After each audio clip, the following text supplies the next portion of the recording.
Okay, happy Thursday. Good morning. I hope you're doing fine and I hope you're ready to get started with the topic of today's lesson. Today we're going to be talking or learning about mixed numbers. This is a super easy lesson. I think you're going to get it super fast.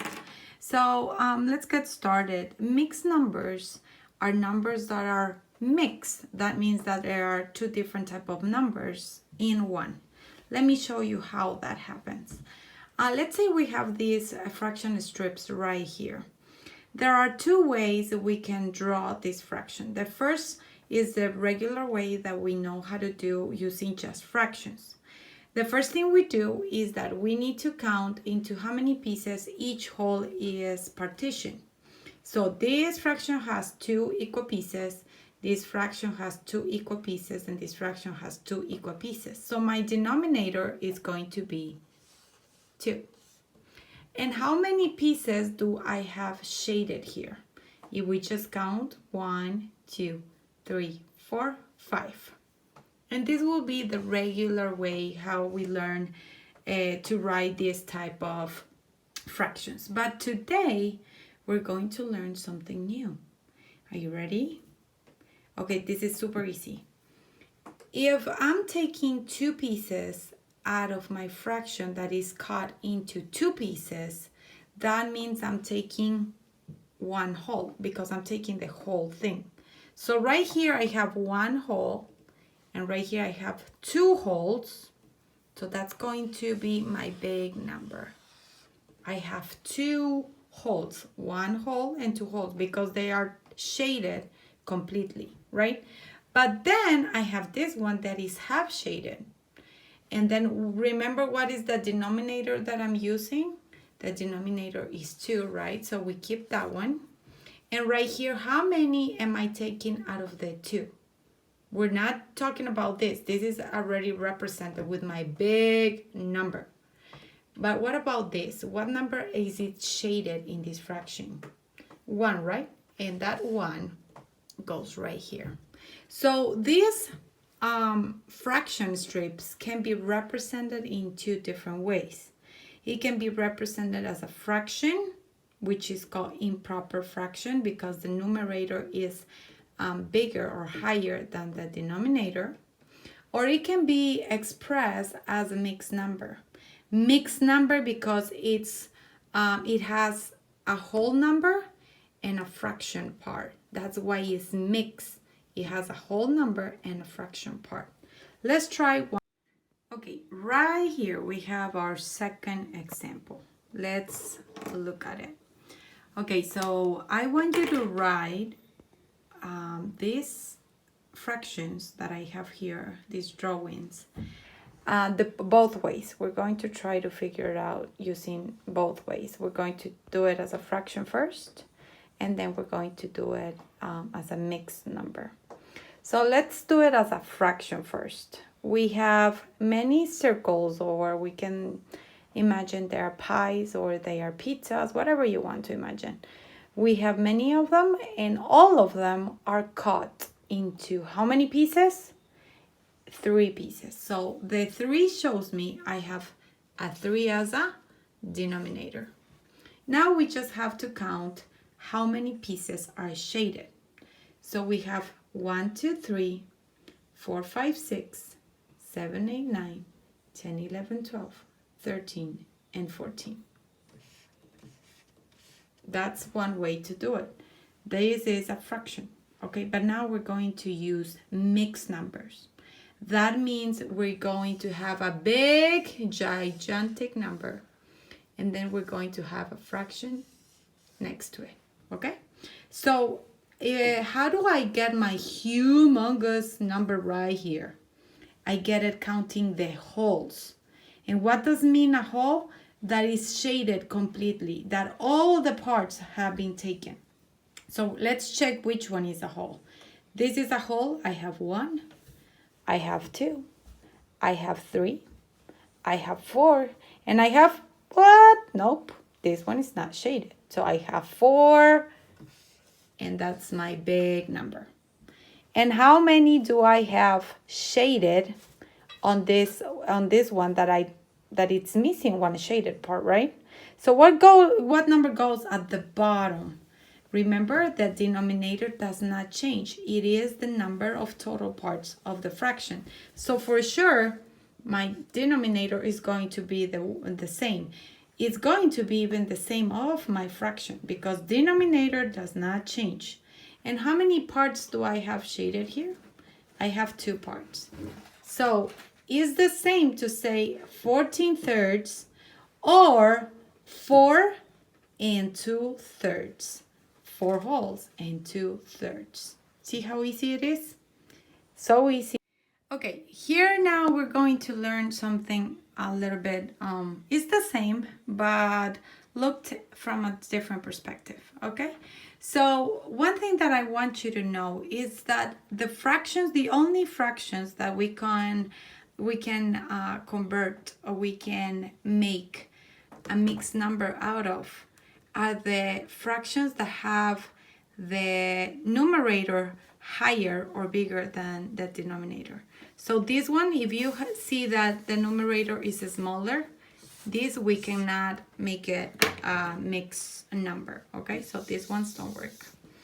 But on the other hand, my 17/3, I'm going to teach you in a very easy way how to make it into a mixed number.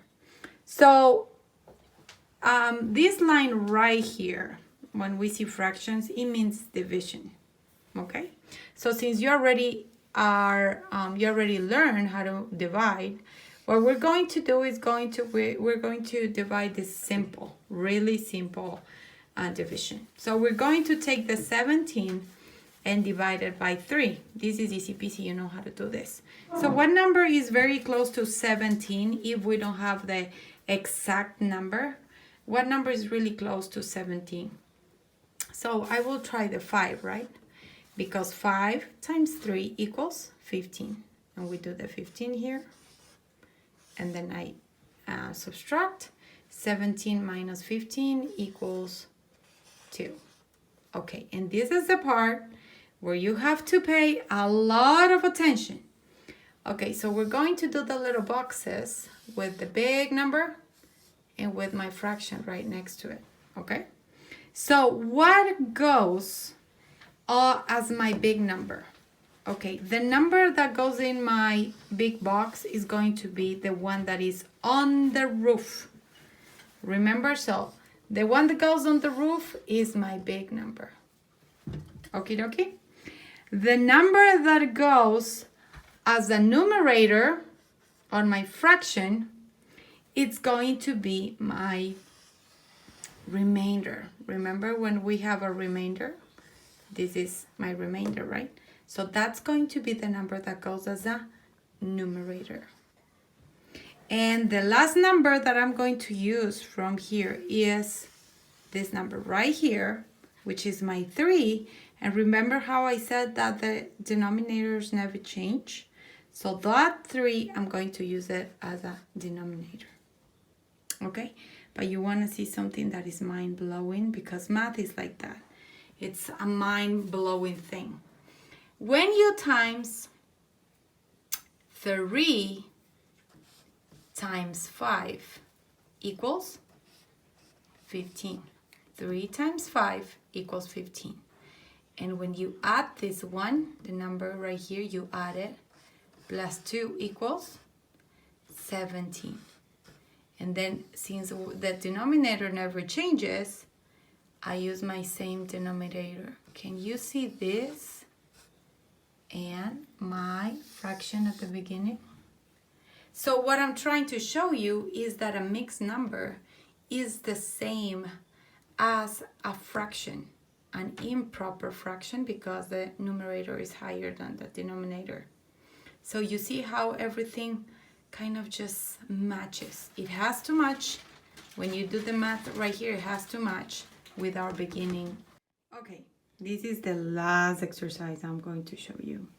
Okay, so we have the 8/3. This is an improper fraction because the numerator is bigger or higher than the denominator, so we know we could get a mixed number from here, right?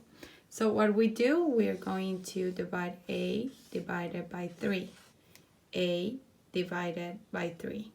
The number that we're dividing goes inside of the house. The number that we're dividing by, it goes on the outside. And my answer is going to be on the roof. So what number is really close to 8 if we don't have an exact number when we time? So it will be 2, right? 2 times 3 equals 6. And 8 minus 6 equals 2. So this is my answer. Okay. So we're going to start by doing the little box. This is just to help you remember how a mixed number is made out of. Okay, so what is the big number, the big number that goes in my big box?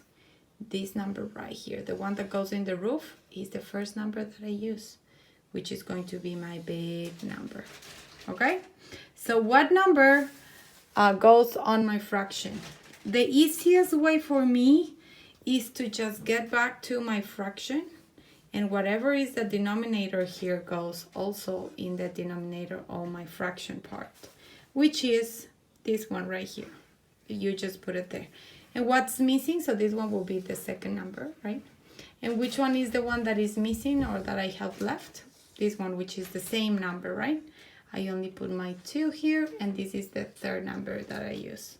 So I have the one that goes on the roof, the one that repeats as my fraction, and then the one that I have left. So now let's check if this is true, if we can prove that this is true. So what do? We do 3 times 2, this 2, we times it.